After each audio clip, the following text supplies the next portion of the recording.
आज हम इस वीडियो में करने वाले हैं एक्सरसाइज 10.2 का क्वेश्चन नंबर 4। क्वेश्चन नंबर 4 क्या कहता है? Prove that the tangents drawn at the end of a diameter of a circle are parallel. Question में क्या कहा गया है कि किसी सर्कल के डायमीटर पे दो टेंजेंट ड्रॉ किए गए हैं, उन टेंजेंट्स को हमने पैरेलल प्रूव करना है। फिगर से समझते हैं क्या कहती है कि हमारे पास एक सर्कल है और एक सर्कल में ए बी क्या है, डायमीटर है। डायमीटर क्या होता है? जो सेंटर से पास होके जाता है। डायमीटर किसे कहते हैं? डायमीटर हमेशा सेंटर से पास होके जाता है और ये सर्कल की लॉन्गेस्ट कोड कहलाती है, या लॉन्गेस्ट डिस्टेंस भी बोल सकते हो आप इसको। ये हमेशा रेडियस का क्या होता है, ट्वाइस होता है। तो इस सर्कल में ए बी क्या है, हमारा डायमीटर है, और इसके एंड पॉइंट कौन है, ए और बी। अब इन ए और बी से हमने दो टेंजेंट ड्रॉ किए हैं, पी क्यू और आर एस। हमने क्वेश्चन के अकॉर्डिंग क्या प्रूव करना है कि ये दोनों टेंजेंट पी क्यू और आर एस क्या है, पैरेलल है।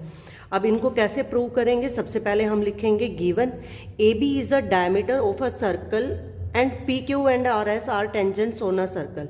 जो हमें गिवन है वही लिखना है। पहली लाइन तो हमें क्या गिवन है कि सर्कल का एक डायमीटर गिवन है, तो हमने क्या लिख दिया, A B is a diameter of circle. Second हमें क्या गिवन है, पी क्यू और आर एस क्या है, हमारे टेंजेंट्स हैं ऑन अ सर्कल पे। अब प्रूव क्या करना है हमने कि इन दोनों टेंजेंट्स को हमने पैरेलल प्रूव करना है। क्या करना है? इन दोनों टेंजेंट्स को पैरेलल प्रूव करना है। तो मैं क्या लिख दूंगी, P Q parallel to R S. अब इसको प्रूफ कैसे करेंगे?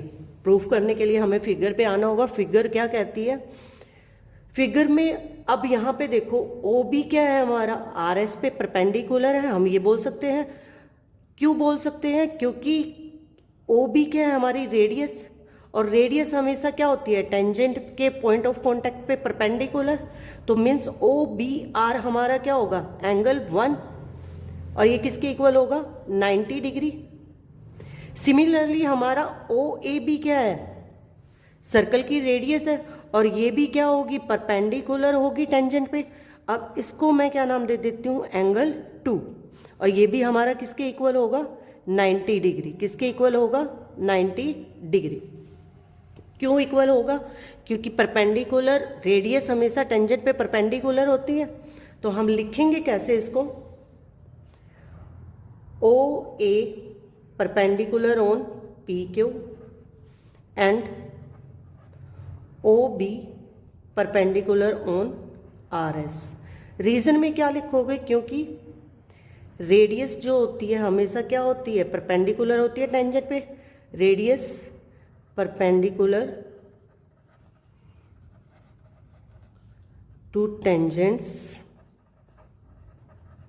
टेंजेंट, क्योंकि हमेशा हमारी रेडियस क्या होती है, परपेंडिकुलर होती है टेंजेंट की।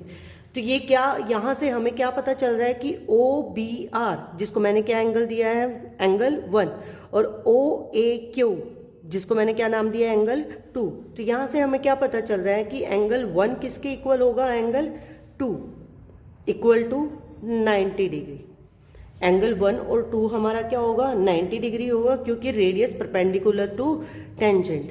अब एंगल 1 इक्वल टू 2, एंगल 2 है हमारा, किसके इक्वल है, 90 डिग्री के। अब फिगर से हमें क्या पता चल रहा है कि हमारी ए बी क्या है, एक ट्रांसवर्सल लाइन है जो दो लाइन को कट कर रही है। अगर ये ट्रांसवर्सल लाइन है तो एंगल 1 और 2 क्या होंगे, हमारे अल्टरनेट एंगल। एंगल 1 और 2 को हम क्या बोल लेंगे, अल्टरनेट एंगल। तो मैं यहाँ पे लिख सकती हूँ कि angle 1 equal to angle 2 is also alternate angle, क्योंकि दोनों एंगल हमारे क्या है, इक्वल, और अल्टरनेट एंगल हमेशा क्या होते हैं, इक्वल होते हैं। अगर ये अल्टरनेट एंगल है, और अल्टरनेट एंगल कब पॉसिबल होते हैं, जब हम कोई दो लाइन पैरेलल ड्रॉ करते हैं और उससे कोई ट्रांसवर्सल लाइन ड्रॉ करते हैं, तो उसके alternate opposite angle, interior opposite angle क्या होते हैं, हमेशा इक्वल होते हैं। अब ये दोनों एंगल क्या है, हमारे इक्वल है, और ये कब इक्वल होते हैं, जब हमारी ये दोनों लाइंस क्या होती हैं, पैरेलल होती हैं। जब हमारी ये दोनों लाइन क्या होती है, पैरेलल। अब यहाँ पे यानी कि हम अल्टरनेट एंगल कब बना सकते हैं, जब दो लाइनें पैरेलल ड्रॉ करेंगे।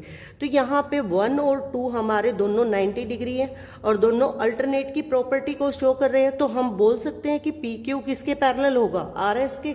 तो हम यहाँ पे क्या लिखेंगे, which implies P Q parallel to R S यही हमने प्रूव करना था, तो यही हमारा प्रूव हो गया, तो आंसर में क्या लिखेंगे, हैंस प्रूव्ड। यहाँ हमारा क्वेश्चन कंप्लीट हो जाता है। नेक्स्ट क्वेश्चन नेक्स्ट वीडियो में।